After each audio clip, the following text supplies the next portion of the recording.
Books make you hope. Books make you dream. Books make you laugh. Books make you scream. This is the Books That Make You show, discussing books with authors and experts, unraveling the inner pages of all the books that help make us who we are. Welcome. My name is Desiree Duffy, and I'm the host of the Books That Make You show. And today, we're talking about books that make you get lost and then found in Tennessee. The South has a rich history with many facets. It's a place where race and identity merge, yet also where race and identity seem to pull apart because of underlying divisions that in many ways still remain even today, long after the era of Jim Crow. Our author today is Stacia Moffett, and her Lost and Found in Tennessee book series featuring two books, The Missing Girl and Jessa is Back, offers a gripping exploration of the South's complex history and also its enduring legacies. Stacia was born into a family of educators in Nashville, Tennessee, and she grew up on a small farm near there. And her academic journey took her to Mississippi in the early 1960s, and that helped further shape her understanding of the South's cultural and racial dynamics.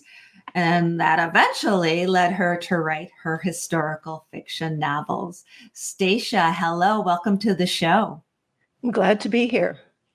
Okay, let's start, if you could, set the stage for the readers of your books. We've got The Missing Girl and Jessa is Back, two books in a series. How does one relate to the other? Can you give us the lowdown?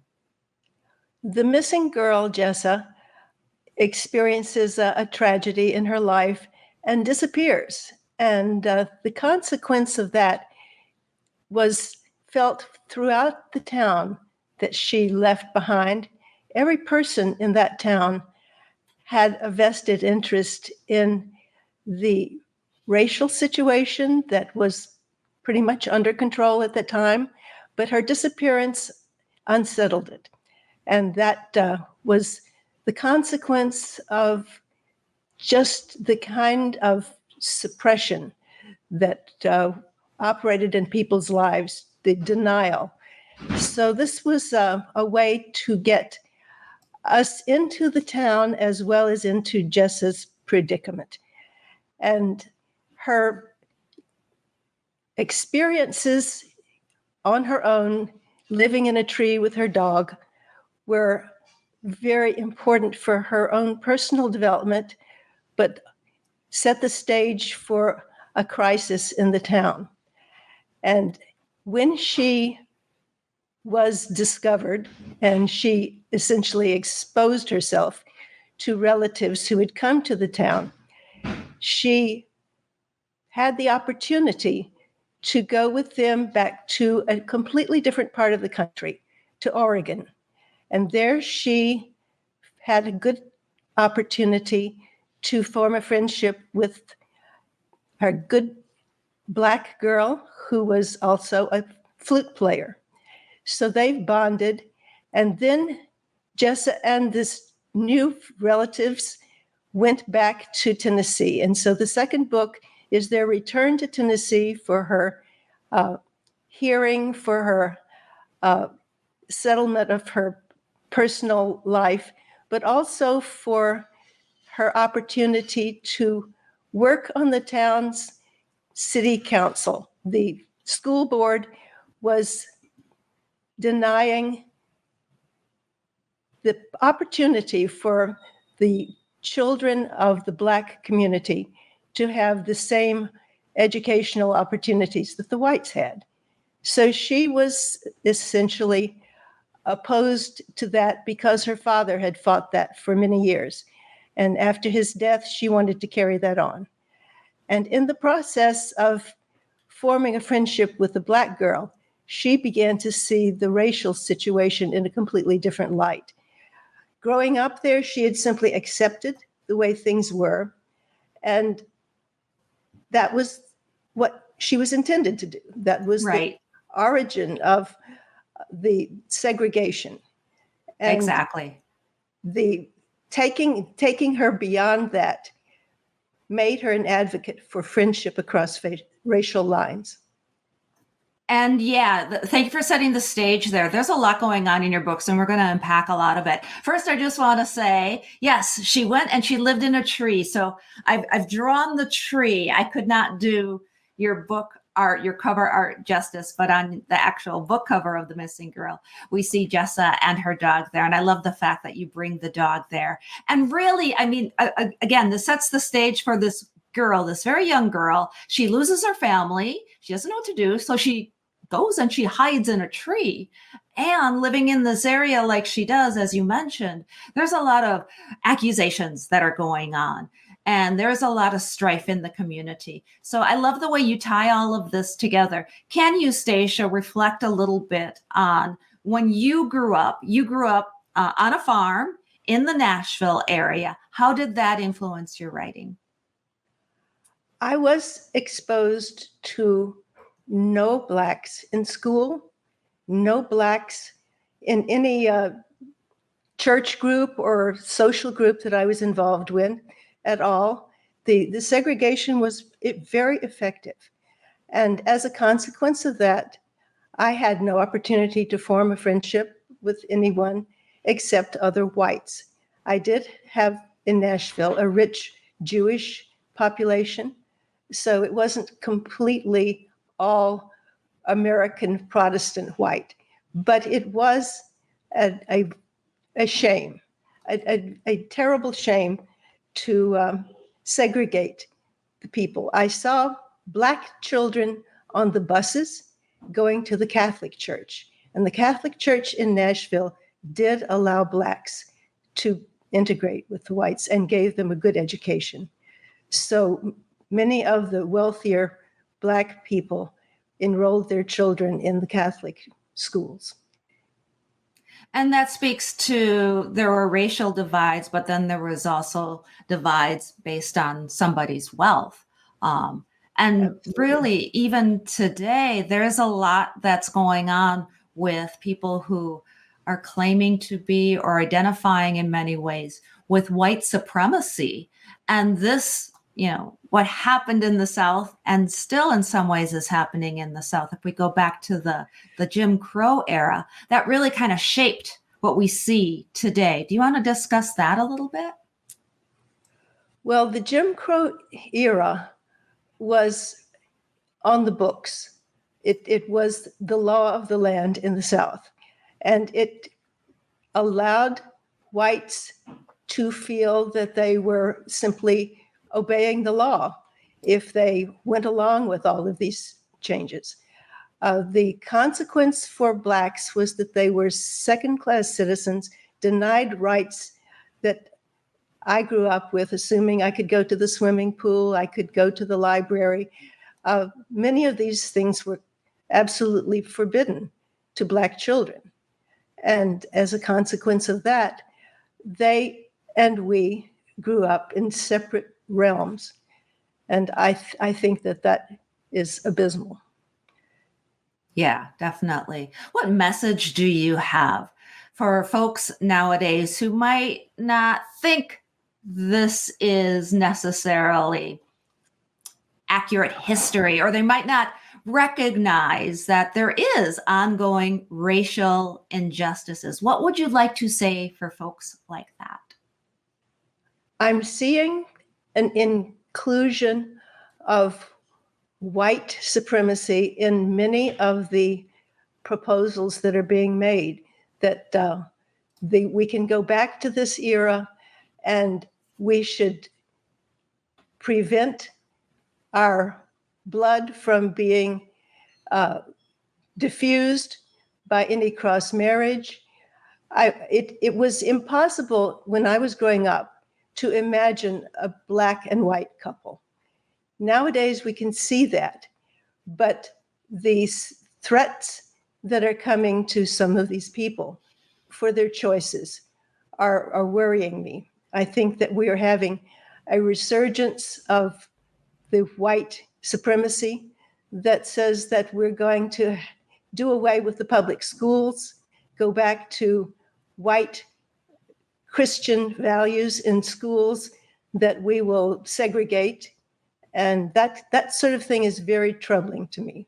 We made so many progress, many wealthy people and poor people were needing to get together, and we were making progress with the schools, but I'm afraid that that's going to be lost. Yeah, it seems like there's so much at stake nowadays, and some people, whether they don't understand or recognize or realize, in many cases, there's subtext going on with what is said outwardly compared to what the real meaning of that is. And to your point, though, it has changed a lot. And I think there's a lot of folks nowadays who don't want to go back. They'll even say there's no going back. I hope so. Yeah. Yes. Yeah. Can you talk about how you're framing this and how important you think literature in particular, since you've written books, and this is historical fiction, you're not necessarily writing the history, but you're being influenced obviously by your own experiences growing up in the South, going to school there, and what you're seeing nowadays. Why books? Why do you think it's important to address racial and social injustice today through literature? I wanted to illustrate what it was like growing up in the South in the 1950s. I wanted people to understand the very subtle influences on people's thinking and how they were able to completely deny that there was anything the matter with what was accepted. And I think that that is a very important thing for people to understand as they become sucked into the current thought process in the South, that perhaps the past was full of beauty and glory, and we should simply go back to it in all of its ramifications. And we have so much that we need to appreciate that is progress that we don't want to throw out. Yeah. It happens, it seems, a lot of times. We put on rose-colored glasses when we look in the past. We only remember the good things, even in our own lives. I think a lot of us can be found guilty of that. You think back to your childhood and you forget about all of the terrible things that happened. You just remember it fondly. But to your point, then we risk repeating some of the injustices and the harmful things that also were around in our past. That's true. Yeah. All right. I want to get into, with your books coming onto the market, and they're beautiful, by the way. By the way, just so everybody realizes, The Lost and Found in Tennessee is a 2-book set. I just have The Missing Girl kind of drawn on the chalkboard wall. But both books are available at the same time. And across the United States, there are different books being banned. Hopefully, nobody bans your books, Stacia, but books are being banned and they're being challenged. That's when somebody says, hey, I don't like this book. That's called a challenge. And a lot of times librarians or people at schools will just cave. They'll automatically cave and they won't carry a certain title in their library, or in some cases, even in their bookstore. And then a lot of those stories are about Black folks and white folks. It covers racial tensions and history. It also in many ways covers other people, LGBTQ+. It covers a lot of feminist stories, literature, and books. Do you want to talk a little bit about book bannings and your thoughts on challenges that are happening in our society today? I think that book bannings are deplorable. I think that it is important for local school systems to be involved in the education of their children. But I think that they have to recognize that children need to be challenged. And we are making a mistake if we say, oh, this is going to be too harsh. This is going to make us ashamed of our past, our history. And we need to be ashamed of it. We need to be confronting what has happened. And access to literature is very important for that process. We need to learn about other periods so that we will be able to instruct our own involvement in our own times. We don't want to repeat the stupidity of the past. Right. I think a lot of times too, kids are smarter than sometimes we give them credit for. That's right. They want to learn. They need to have access to everything that they can sop up in their sponge-like fashion and be able to carry forward into their lives a greater appreciation for many cultures. Yeah. Representation is so important too, for a child to be able to see themselves in the books, to see, an identity that they have, something that speaks to them. If they're, kids of all ages, we can go, from 5 years old all the way to high school and college. To your point, as a college student, you saw a lot of this too. Kids being able to see themselves and identify with stories, whether it's about them or an area they grew up with or something that speaks to them, I think is so important when we're younger as we're going through our formative years. And I had such a pleasure in developing the town, the nature of the town, the many different kinds of people, all ages, both races. And it was wonderful to see how segregation impacted every person. And it was important for people to be able to relate to that in the characters of this book and also in their own lives. Do you feel that schools nowadays might be failing students in some ways? Schools are failing. Schools are in a deep dive to oblivion. I'm very concerned. I maintained my contacts with Tennessee, and I have been very unhappy with what's happened in the school system there. It has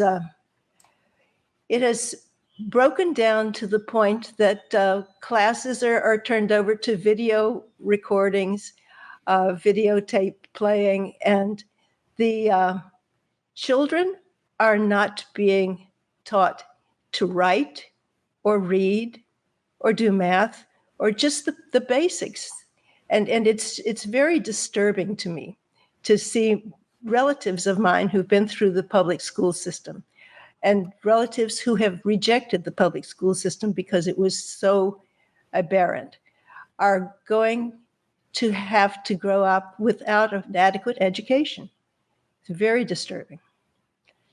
The whole idea of kids being allowed to play, to explore and learn that way as well. I know one of the things that is reflected in your book and that you as an individual have an affinity for, something I might add is not part of what I have an affinity for, are creeper crawlies and vertebrates. You like the things that kind of squirm and crawl. Can you talk about that a little bit? It's beautiful. I grew up loving slugs and snails and the roly-polies that I would find in the dirt.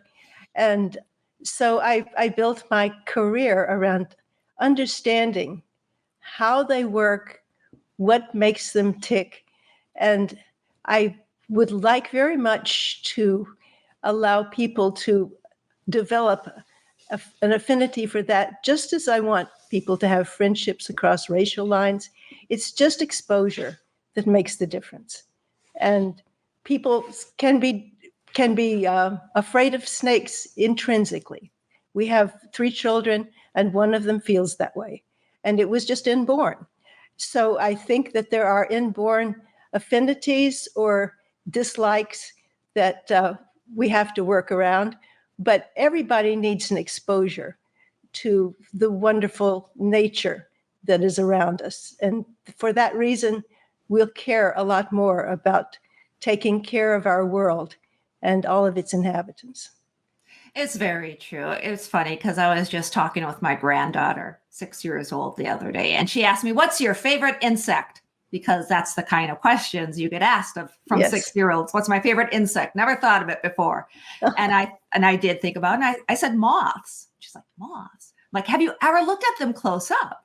And I saw some photos of a photographer had taken of moths. When they're close up, they're really cute. You probably know this already, Stacia. Yes, Did you know yes. that moths are cute? They're darlings. Yes. Kind of fuzzy, and they look kind of like teddy bears with wings. Mhm, mhm. Yeah. And let's talk a little bit. Okay. Dogs play heavily in your books as well, and especially in The Missing Girl. Can you talk about inserting animals and dogs, especially, into your writing? They couldn't not be there. Dogs have been a part of my life, my whole life, and I would favor everyone having an opportunity to have pets because they expand your humanity. They really allow you to have much more of a feeling for other creatures, and their love for you is a total commitment of their life, and it's a wonderful thing. So dogs have really shaped my life because that's what I started out with. But I appreciate all kinds of pets. And that friendship and loyalty that we have from a dog, that's a theme too in your book. Not only do we see Jessa and her dog, but then the friendships, the human bonds that are made. Can you talk a little bit? Let's go back to the book and talk about the girls' friendship a little bit more and how that's central to your story and your themes. The girls' friendships, Jessa's friendships with the people in her town who were very supportive of her projects, and she had school projects, music projects, and they would get together at the library and scheme to accomplish things and produce things at school. And then she has the benefit of getting a sister as a relative in the family that she's adopted into. And she is very happy to finally have a sister who is able to respond to her daily and emotional needs in a way that sisters are wonderful at doing. Yeah. And what about other writers? Do you have any thoughts, advice, tips for somebody who might be starting their own writing journey? There are many guidelines for how to write a book, and there are formulas and layouts that you can follow. My suggestion is to simply write, to sit down and just write. If it's only in a notebook, if you're happy with a computer, write on a computer, but just write first and don't try to force a certain structure on anything. Just get out your own ideas and let the characters guide you, because they will. I found it was amazing that the people would come in and they had plenty to say, and I just let them say it. That's right. I enjoyed it so much. Characters will talk to you if you're Yes. willing to listen. They're going to tell you their stories. That's not an issue. What about research? I mean, you've done a lot of research, obviously. What do you think research? How should somebody who's writing for the first time, how important is that, do you think? I think it's very important that you are well grounded in your topic. And it's important to have that almost before you begin. So I was happy with writing about the era in which I grew up because so much of it was natural to me in my thinking. I did do some research to clarify my thinking and to get details sure that were correct. But I would suggest that a person does the research first and then sits down and does the writing. I think that's the best way to give yourself the freedom to let the story come out. Yeah. And if somebody wants to write well, they probably should be well read. They should read themselves. What books have you read that might have influenced or inspired your writing? I've read and read and read. And I think that the books that I read as a child were very informative to my writing, so that I would recommend the Louisa May Alcott books, Secret Garden, this kind of thing, had an influence on me, and I think it is reflected in my books. But I also think that we need to read writers like James Baldwin. We need to have a grounding in other cultures, and books are the way to do that. Absolutely. One more question. I'm kind of curious. You have this lovely home. We can see the beautiful beams up there. And you also have a vineyard. You make wine. Your family does. Can you tell us just a little bit about that? We moved into this canyon, and around us are spring cattle raising sites, but it's very steep. It's not even agricultural land. But we talked with some of the neighbors, and they said that a Frenchman had come into the area and looked on the hills and said, there should be grapes growing here. And so we were the ones to put them in. As we began to research the area, we found out that before Prohibition, grapes had been growing in the region around the Snake River and so we were encouraged by that, and we just pioneered the whole concept.